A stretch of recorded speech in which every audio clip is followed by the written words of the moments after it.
Types of property under transfer of property act 1882। कल भी हमने देखा था प्रॉपर्टीज मीनिंग उसके पार्ट क्या क्या हैं। ट्रांसफर ऑफ प्रॉपर्टी में प्रॉपर्टी का कोई डेफिनेशन नहीं है as we discuss yesterday, right, but wider sense में भी है और कंप्रहेंसिव सेंस में भी है प्रॉपर्टी का डेफिनेशन। एनीथिंग, डेफिनेशन की स्टार्ट ही जनरल क्लॉजेज एक्ट से होती है। Anything which is permanently fastened to the earth, और वो एनीथिंग में आप कुछ भी ले सकते हैं। इमूवेबल थिंग है, इवन मूवेबल, क्योंकि आप जो भी बनाते हैं, इवन योर फैन, अब वो permanently fastened to the earth हो जाता है, या जो स्ट्रक्चर है उसमें आप लगाते हैं तो वो भी एक इमूवेबल प्रॉपर्टी हो जाती है। तो फंक्शंस चेंज होते रहते हैं। जैसे हमने क्रॉप्स को देखा, ग्रोविंग क्रॉप्स और स्टैंडिंग क्रॉप्स, दोनों में फर्क है। Growing crops is a movable property, however standing crops is immovable property. तो ये फंक्शंस आपके चेंज होते हैं। इसके लिए इसका वाइडर सेंस भी है और कंप्रिहेंसिव सेंस भी है। तो चीजें होती है ना, जैसे आप एक उसमें तराजू में नहीं रख सकते, वही प्रॉपर्टी का डेफिनेशन भी है एज पर transfer of property act. Supporting के लिए आपको रजिस्ट्रेशन एक्ट से भी मिल रहा है, बाकी चीजों से भी मिल रहा है, राइट। सो इस हिसाब से आपका transfer of the property act. A property is the collection of rights to, means आपको प्रॉपर्टी मिलती है तो साथ में उसको आपको राइट भी मिलते हैं। राइट टू यूज मिलता है, right to light, right to free air, right to water, means जो आपकी बेसिक नेसेसिटीज हैं वो भी आपको मिलती है। ऐसा नहीं है कि आपको आपने 19 फ्लोर पे अपना फ्लैट ले लिया, बिल्डर बोलेगा या सोसाइटी बोलेगी नहीं नहीं आपको लिफ्ट यूज नहीं करना है, आपको सीढ़ी यूज नहीं करनी, क्योंकि सीढ़ी के लिए और लिफ्ट के लिए आपने लिफ्ट और सीढ़ी नहीं खरीदी। ऐसा नहीं चलेगा। यहाँ पे आपको उस फ्लैट के साथ साथ आपको और भी राइट इंक्लूडेड होते हैं। ओके, तो इसी ढंग से आपके ये सारे राइट एक कंप्रिहेंसिव राइट होते हैं। जैसे मैंने आपको कल बताया कि आपकी एयर, आपकी लाइट कोई ऑब्स्ट्रक्ट करता है तो it is wrong, it is taught only but this is wrong. No one can stop you, but for that you have to pay. Okay, तो इस ढंग से आपको प्रॉपर्टी के साथ साथ आपको बाकी चीजें भी मिलती। आई बात समझ में? इस ढंग से आपका पूरा एक सिस्टम और स्ट्रक्चर चलता है। ठीक है, सो when a property is transferred, the right along with the property are also transferred, but it is not necessary to transfer all the rights with the property. The arrangement can be made by which some of the right may be transferred. देखिए कई बार ऐसा होता है कि suppose मान लेते हैं कि आपका एक प्लॉट है, आपने जब सामने वाले को इसको बेचा, सामने वाले ने खरीदा, तो आपने उस फील्ड पे जो आपके स्टैंडिंग क्रॉप्स थे उनको आपने नहीं बेचा, सामने वाले से आपने एग्रीमेंट ही उस हिसाब से किया। ऐसे में सारे राइट्स आपने नहीं बेचे। परचेजर या जो न्यू पर्सन है जिसके नाम पे टाइटल ट्रांसफर हो रहा है, उसको उतने ही राइट मिलते हैं जितने राइट आप ट्रांसफर करेंगे विथ योर एग्रीमेंट। ठीक है, तो विथ योर एग्रीमेंट जितने राइट आप ट्रांसफर करेंगे उतने ही उसको मिलेंगे। एक्सेस राइट या जो एग्जिस्टिंग राइट्स हैं उससे ज्यादा ये चांसेस नहीं होते। ओके, सो प्रॉपर्टी ट्रांसफर करिए, उसके साथ में आपके राइट्स ट्रांसफर होते हैं। ठीक है, for example when a gift of a house is made by transferor to the transferee, there is a transfer of absolute right, but in case of a lease of agreement, there is only a partial interest, that is right of enjoyment of a house is transferred. Transfer of property में सिर्फ owner का relationship नहीं होता, tenant owner का भी होता है, lease पे आप देते हैं। For example if you are selling one house to someone, तो जो न्यू वन है उसके पास पूरे राइट है, एब्सोल्यूट राइट है। बट अगर आप रेंट पे दे रहे हैं अपना घर, लीज पे दे रहे हैं अपना घर, ऐसे कंडीशन में जो भी बंदा एंट्री कर रहा है फॉर एग्रीमेंट, उसके पास एक लिमिटेड राइट होता है। वो राइट टू यूज कर सकता है, लेकिन वो आपका घर बेच नहीं सकता। आपके घर में स्ट्रक्चरल चेंज भी अगर उसको करना है तो वो आपसे परमिशन लेके करता है। तो ये लिमिटेड राइट है। एब्सोल्यूट राइट तभी होगा जब फुल राइट आप ट्रांसफर कर देते हैं, बट यहाँ पे आप फुल राइट ट्रांसफर नहीं कर रहे। क्लियर? अब आते हैं, normally property is divided into two categories, immovable, movable, as we seen earlier. Immovable property as per section 3 of the act, immovable property does not include standing timber, growing crops or grass. इसको छोड़कर बाकी सारी की सारी चीजें immovable property। तो यहीं से आपको समझ में आ रहा है, एक वाइडर रेंज इन्होंने लिया है to define what is immovable property।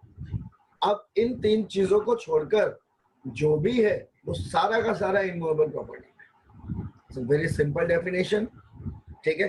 Section 3 subsection 26 of the general clauses act defines immovable property as it shall include land, benefits arise out of the land and things attached to the earth or permanently fastened anything to the earth. Benefit arise from the earth means आपने crops बो दिए, अब उसके बाद same चीज वो चला रहा है, ठीक है, और आपके पास ये राइट नहीं है कि आप उस स्टैंडिंग क्रॉप्स को जाकर आप निकाल दें। उसको बेचने के बाद भी जो उसको पैसे मिल रहे हैं, उसको बेचने के लिए भी जब वो मूव करता है, then to it is immovable property. तो benefit arise of the land, वो भी आपके पास कोई स्ट्रक्चर है, उससे आपको, आपने टेनेंट रखा हुआ है, उससे आपको पैसे मिल रहे हैं, तो एक तरीके से बेनिफिट मिल रहा है ना आपको लैंड से। तो इमूवेबल प्रॉपर्टी में ये सारी चीजें इंक्लूडेड होती हैं। There is one question: if the tenant is staying more than 5 years in a same property, then he may be stated as the owner of the property। देखिए ये डिपेंड करता है आपका एग्रीमेंट कैसा है, ठीक है। नॉर्मली रेंट एग्रीमेंट सिर्फ 11 महीने का माना जाता है। 11 महीने के बाद अगर कंटिन्यू हो गया तो फिर उसके एक राइट क्रिएट हो जाते हैं, इसके लिए 11 मंथ का ही रखा जाता है। लेकिन लीज पे जब आप कोई प्रॉपर्टी लेते हैं तो लीज पे कई बार आप 5 साल, 10 साल, 30 साल पुरानी, अगर आप मुंबई साइड में चले जाएंगे तो वहां पे 90 इयर्स की लीज है। The most famous case of Mumbai central, जहाँ पे वो रेलवे स्टेशन बना हुआ है, वो भी लीज पे ही था, एक पारसी बाबा ने दिया हुआ था। तो ये डिपेंड ऑन योर एग्रीमेंट है। Once you entered in agreement, that is a valid agreement, तो आप किसी भी चीज के लिए जो वैलिड थिंग हो सकती है आप कर सकते हैं। So there is no any time period fix. Only criteria is that your agreement must be valid with the full consent, with the full knowledge of both the parties. Okay, am I clear? So ऐसा नहीं है कि 5 साल से वो रह रहा है तो उसको प्रॉपर्टी उसकी हो गई, ऐसा नहीं होता। कॉल कुछ ना कुछ रूल्स एंड रेगुलेशंस है। Okay, according to the Indian Registration Act, immovable property includes land, building, hereditary allowance, right to way, light, ferries, fisheries, any other benefit arise of the land and things attached to the earth, but not standing timber, growing crops or grass। आई बात समझ में? तो ये आपके सारे definitions हैं। तो जब भी आप डेफिनेशंस लिखेंगे तो शुरुआत सबसे पहले आप ट्रांसफर ऑफ प्रॉपर्टी एक्ट से करिए, उसके बाद general clauses act section 3 subsection 26 and then Indian registration act, ये तीनों डेफिनेशन आपको लिखने हैं। और सिमिलरली, ठीक है, देखिए स्टैंडिंग टिम्बर और ग्रोविंग क्रॉप्स ये सारे के सारे मूवेबल प्रॉपर्टीज होते हैं स्टैंडिंग टिम्बर्स में, लेकिन जो टिम्बर्स आपको बेनिफिट दे रहे हैं, फॉर एग्जांपल बैम्बू ट्री अगर आपने देखा होगा, वो एक बार में नहीं कटता। बैम्बू का ट्री है, उसको आप ऊपर से काटिए, वो फिर से ग्रो होता है, फिर से काटेंगे फिर से ग्रो होगा, तो वो इमूवेबल में आएगा। लेकिन आम का पेड़ है, उसको आपने काट दिया तो दोबारा आम नहीं निकलता उसमें। इसीलिए मैंने कहा it is containing a very wide structure, very wide definitions. Timely ये चेंज होता है, इसलिए इसने बहुत सारा इंक्लूड किया हुआ है। ओके, और इसीलिए फ्रेमवर्क में लॉ मेकर्स को बैठाना इजी नहीं रहा कि इमूवेबल प्रॉपर्टी का एग्जैक्ट डेफिनेशन हम क्या दें। Clear? Immovable property means a land benefit arise out of the land and the thing attached to the earth. ये चीज आपको बेसिक याद रखनी है, चाहे इंडियन रजिस्ट्रेशन एक्ट हो, चाहे जनरल क्लॉजेज एक्ट हो, चाहे ट्रांसफर ऑफ प्रॉपर्टी एक्ट हो। Benefit arise of the land, standing timber, not standing crops. हाँ, स्टैंडिंग क्रॉप्स अगर आपने लिख दिया तो वो रॉन्ग हो जाएगा, क्योंकि benefit arise of the land वो इमूवेबल प्रॉपर्टी में जाता है। हाउएवर स्टैंडिंग टिम्बर ये आपका मूवेबल प्रॉपर्टी में होता है। तो ये दोनों चीजों को बिल्कुल छोटे छोटे वर्ड्स में याद रखिएगा। और आपकी ग्रोविंग क्रॉप्स हैं, ग्रास है, ये सारा का सारा मूवेबल प्रॉपर्टी में जाएगा। रेस्ट सबका सब इमूवेबल। तो कोई भी आप डेफिनेशन लिखेंगे, किसी भी एक्ट का उठाएंगे, जनरली यही तीन चलते हैं, तो आपको ये वर्ड डालना जरूरी है, the thing which is permanently fastened to the earth, not including standing crops, growing timbers, growing grass and standing timbers. ये याद रखिएगा। It may be concluded from the above definition that immovable property means final definition, land benefit arising of the land and the thing attached to the earth, permanently fastened to anything to the earth other than the physical aspect. Every benefit arising from the every interest in the property also included in a definition. It excludes three things: standing timbers, growing crops और grass. बार बार ये चीज अपने दिमाग में रखिए, क्योंकि ये definition आपको एक वाइडर सेंस दे देता है। आई बात समझ में? फॉर एग्जाम्पल, जैसे अभी मैं आप लोगों से बोलूं कि आप ये जो 40, 30, 35 लोग बैठे हैं, इनमें से जो सिर्फ डॉक्टर है उसको छोड़कर मैं सबका टेस्ट लूंगा। अब वो सब में आपको बार बार नहीं पूछना है कि सर मैं भी हूं या मैं भी हूं। रीजन, मैंने सबका नाम लिया। ओके, तो स्पेसिफिकली मुझे किसी को मेंशन करने की जरूरत नहीं होती। Then it includes a wider area. वही चीज यहां पर है कि हमने एक्सक्लूजन पार्ट निकाल दिया, ऑड वन आउट कर दिया। इन तीन चीजों को हटाकर बाकी जितना भी है वो सब इमूवेबल प्रॉपर्टी। क्या एक्सक्लूड किया हमने? Standing timber, growing crops and grass. So this is the immovable property. ठीक है? लैंड और benefit arising out the land. Land क्या होता है? Land includes earth surface, column of the space above the surface, the ground beneath the surface, all objects which are on or under the surface of the natural state, minerals, land covered by the water, lakes, river, ponds, object placed by the human agency with the intention to the permanent annexation, that is building, wall, fence, ये सारा का सारा आपका immovable property में आएगा और ये definition land का कहलाता है। लैंड का मतलब जो अब तक एक जनरल क्राइटेरिया आप देखते हैं कि ओपन प्लॉट, नो, एज पर transfer of the property act आपकी बिल्डिंग जहां पे खड़ी है वो बिल्डिंग भी लैंड कहलाती है, बिल्डिंग के ऊपर का सरफेस एरिया वो भी लैंड कहलाता है। तो अब लैंड का मतलब सिर्फ सॉइल और अर्थ नहीं रह गया, because anything which is permanently fastened to the earth वो लैंड ही कहलाती है। आप बेसमेंट बनाते हैं वो भी लैंड होता है, कोल माइंस हैं, मिनरल्स हैं, आप नीचे जाते हैं then too it is considered as a land. Underground metro चलती हैं then too it is a land. तो ये वाइडर डेफिनेशन लैंड का भी है। जो आपने एक अपने तरफ से आर्टिफिशियल फेंसिंग की है, बिल्डिंग बनाई है, कोई बाउंड्री वॉल लगा दी है, then too ये भी आपका लैंड के डेफिनेशन में ही कवर होता है।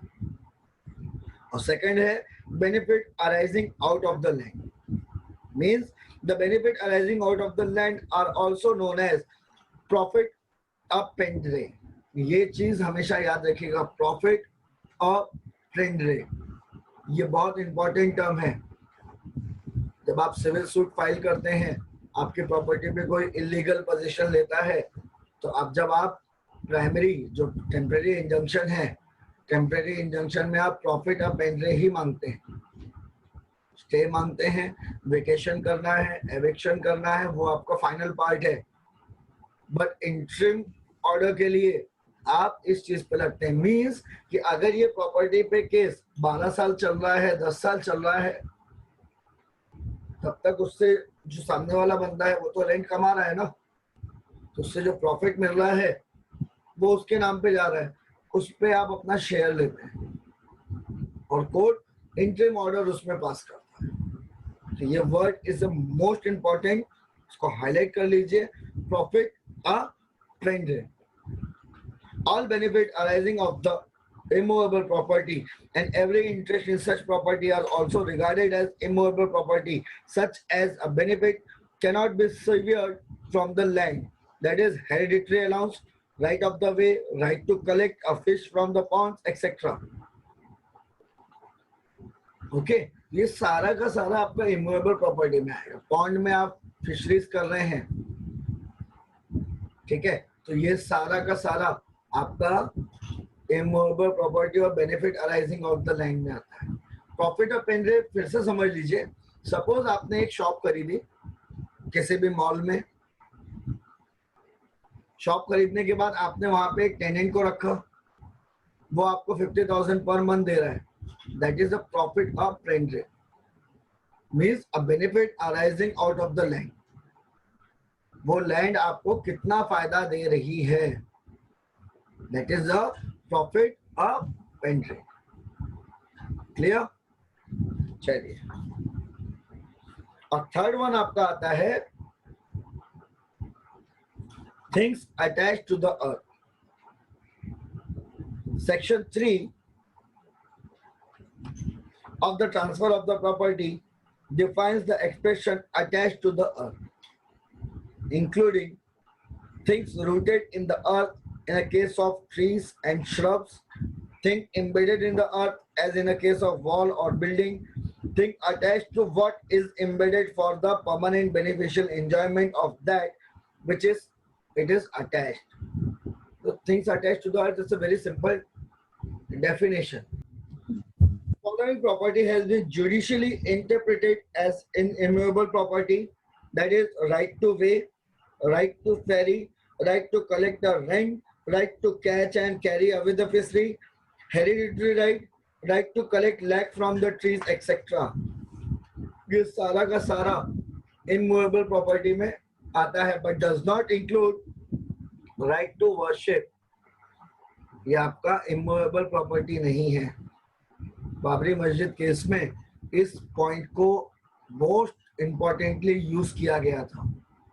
Right to worship is not your immovable right, a copyright it's not immovable right, interest of a partner in partnership firm वो भी नहीं होगा, right to obtain specific performance of agreement to the sale government promissory note, machinery that is not permanently attached to the earth and can be shifted from one to another.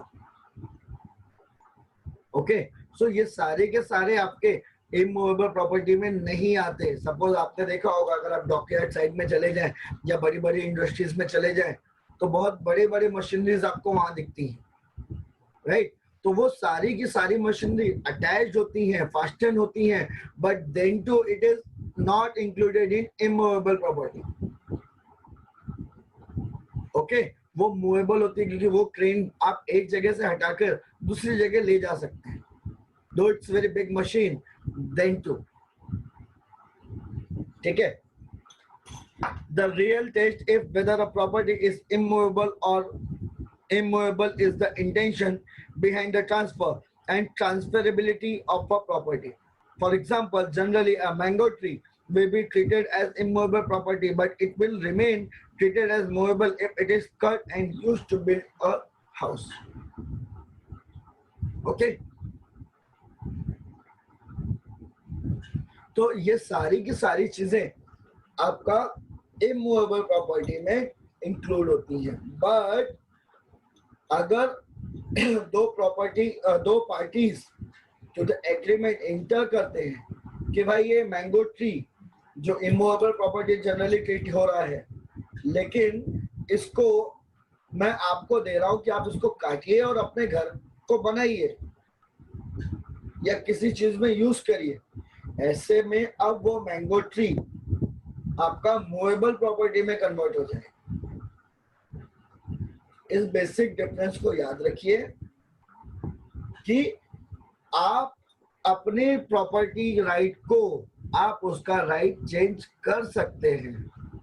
You may convert your property from immovable to movable because as the owner you are having an absolute right on that property. Clear? अब उसके बाद हम आते हैं movable property. The definition of a movable property is also not given in Transfer of Property Act. However, according to the General Clauses Act, movable property means property of every description except immovable property. Means जो भी immovable property नहीं है वो movable property. अब यहाँ पे भी इसने wider sense ले लिया. ठीक है. The following are not held to be immovable property जो अभी हमने ऊपर देखा: right to worship, copyright, decree of a sale, decree of areas of a rent, the royalty, a right to recovery and maintenance along standing timber, growing crops, grass, machinery which is not permanently fastened to the earth. ये सारा का सारा as a example ले सकते हैं. लिखने के बाद नीचे पॉइंट में एक्सेट्रा डाल दीजिए etc डॉट, क्योंकि इसको भी एक फ्रेमवर्क में आप नहीं बैठा सकते. क्यों नहीं बैठा सकते? क्योंकि अभी जो हमने ऊपर वाला एक एग्जांपल देखा कि मैंगो ट्री है वो इमूवेबल प्रॉपर्टी कंसीडर्ड होता है. हाउएवर अगर आप उसका एक एग्रीमेंट बनाते हैं कि नहीं इस ट्री को काटिए और आप अपने घर पे घर बनाइए, ऐसे में उस प्रॉपर्टी का नेचर चेंज हो जाएगा. अब वो इमूवेबल से मूवेबल में चली जाएगी.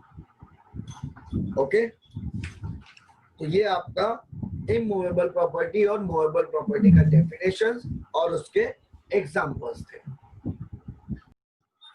Distinguish between movable and immovable properties. अब तक हमने देखा क्या है प्रॉपर्टीज, क्या क्या डेफिनेशंस हैं, क्या क्या उसके पार्ट हो सकते हैं, ये हमने देख लिया.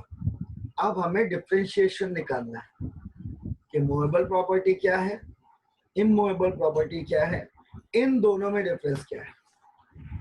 तो सबसे पहले आप लिखिएगा definition. Immovable property it include land, benefit arise on the land and the things attached to the earth. General Clauses Act का definition.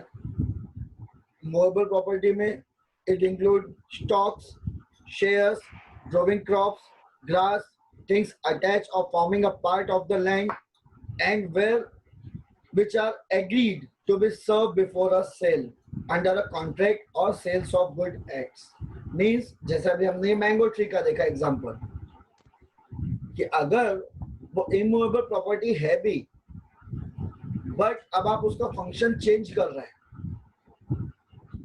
और आप उसको उठाकर एक जगह से दूसरी जगह ले जा रहे हैं, now it will be treated as immovable property. For example, second example देख लीजिए कि आपकी बिल्डिंग है, ये इमूवेबल प्रॉपर्टी है, बट जब रिकंस्ट्रक्शन के लिए, रीडेवलपमेंट के लिए आप देते हैं तो बिल्डर आपके वो पूरी बिल्डिंग को गिरा देता है और उसका जो मलबा होता है, रेबिट, उसको एक जगह से उठा के दूसरी जगह ले जाता है।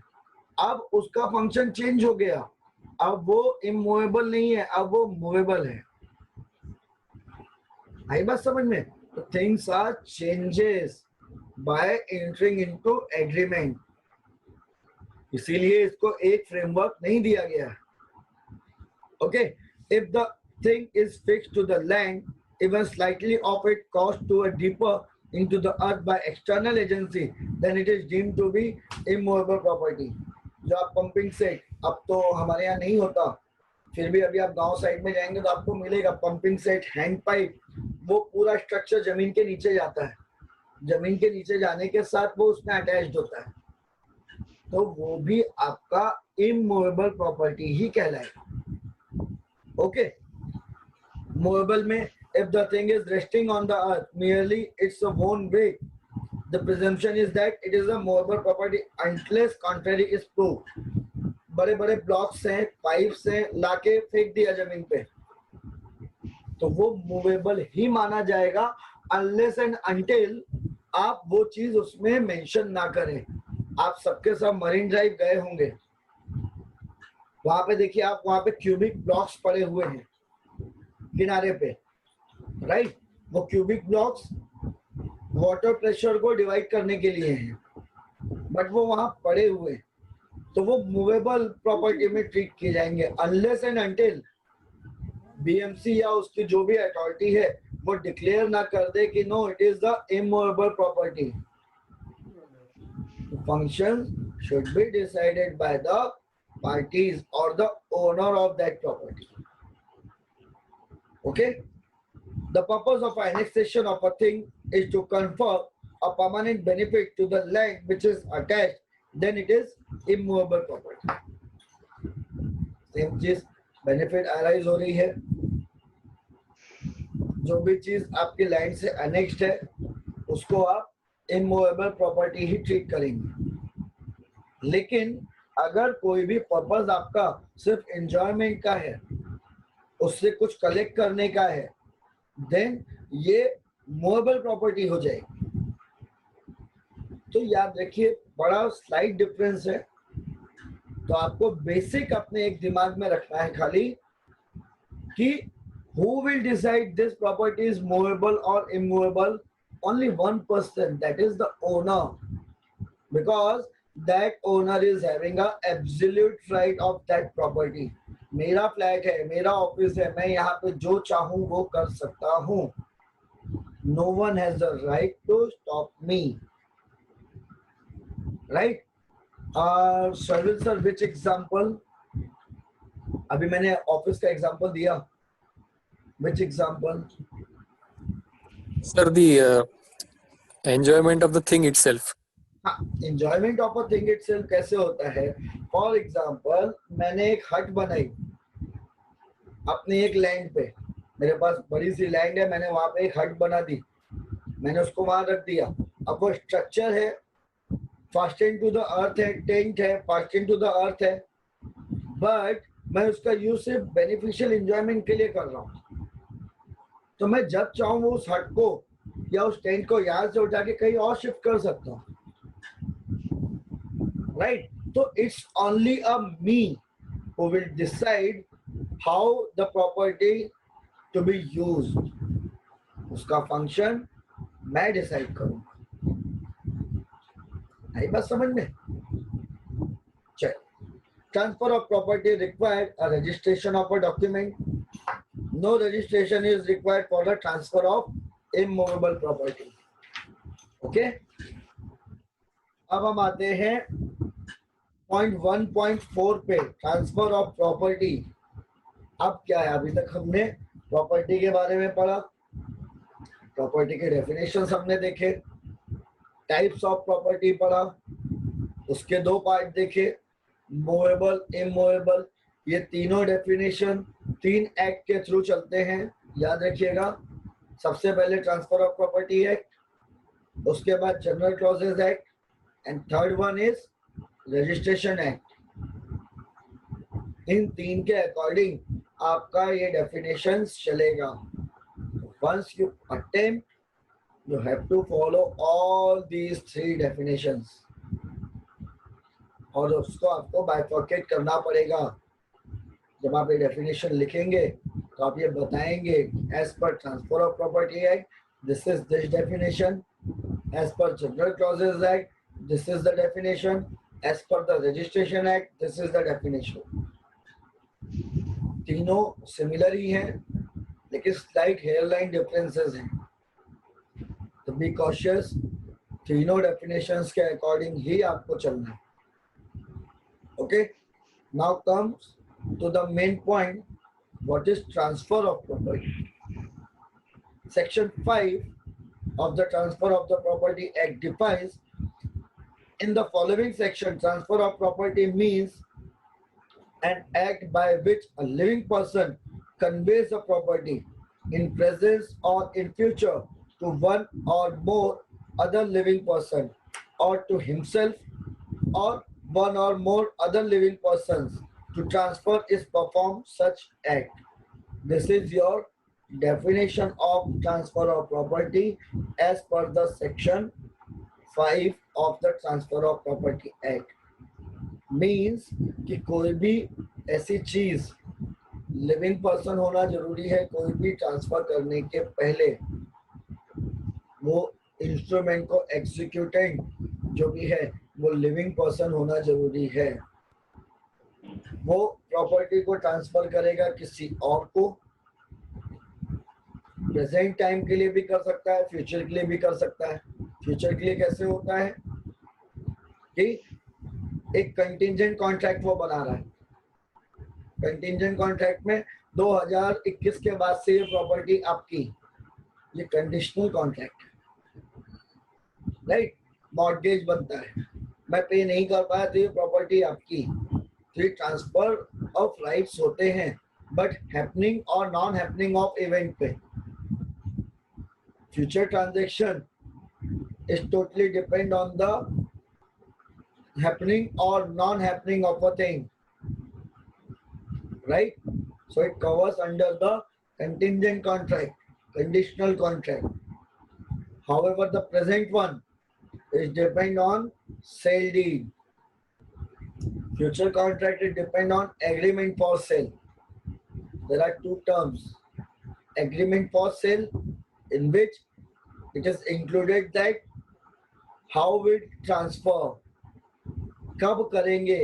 आज हम दोनों एंटर कर रहे हैं इस एग्रीमेंट पर, लेकिन आज ही आप एब्सोल्यूट ओनर नहीं बनते by the agreement of sale से।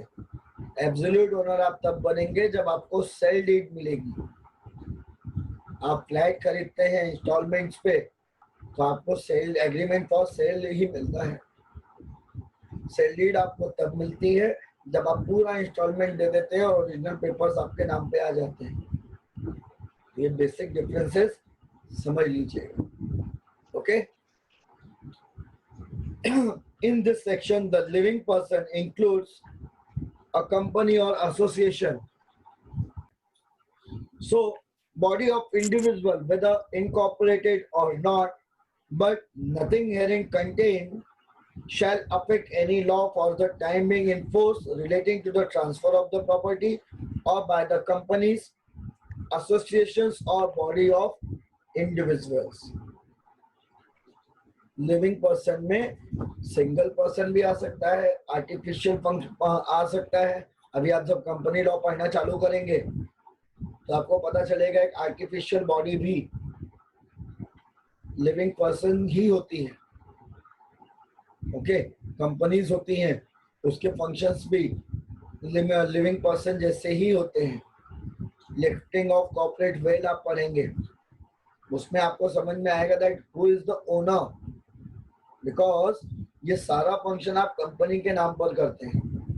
इसीलिए private individual, though he is the owner, but the liability of that person is different from as a liability as a chairman.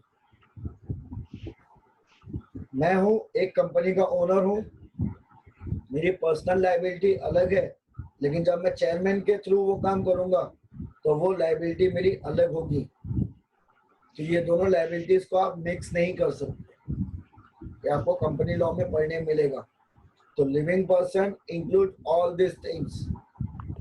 Okay, right to property is the right to obtain a share of a company is the property, and Dhoni's right to such share cannot be covered only because such share in a name of Dhoni was not entered into the register of the company.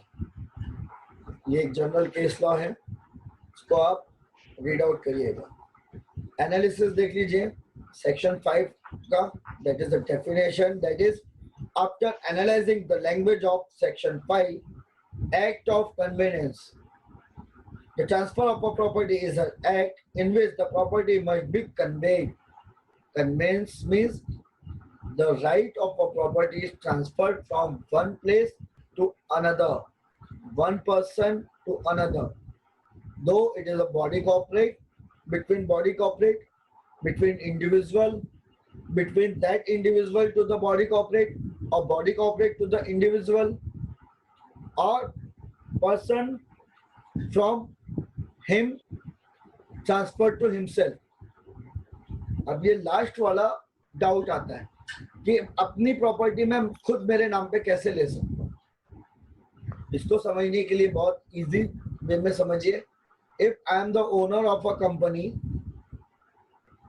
That is AKS company, यहाँ पर मेरे पास एक office है।